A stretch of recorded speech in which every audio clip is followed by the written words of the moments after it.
农村户外常见一蕨类植物，有不少人遇见还不认识。秋干雾罩被称之为咳嗽草，传草利用价值方面，也有人把它作为驱虫草。朋友们，大家好，来认识一种植物与天气干燥、驱虫有关的一些利用价值，能够帮助不少人。在山坡树林下或灌木丛当中，就能找到这些植物。大家仔细看一看这植物的一些形态特征。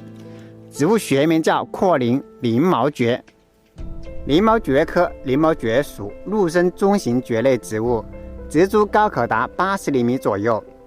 外壳小的，我们来看一下，它的根状茎横卧或斜生，棕色，叶子簇生，叶柄是核杆色的，密被鳞片，鳞片或披针形，边缘有尖齿，叶片卵状披针形，羽状复叶。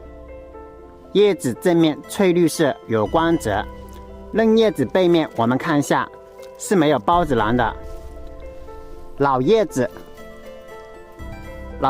背面来看一下，老叶子背面孢子囊群大，有很多孢子。阔鳞鳞毛蕨，它的根茎部分有很多绒毛，主要在南方多省比较常见，在一些比较背阴的山坡丛林、灌木丛当中，我们都能够发现。阔鳞鳞毛蕨采药人主要是采挖它地下根当做药材，它的地下根是秋干雾罩或是天干雾罩咳嗽的克星，也有人把它当做驱虫草。传草植株矮小或是叶子翠绿色，当做室内盆栽盆景种植，观赏也挺不错。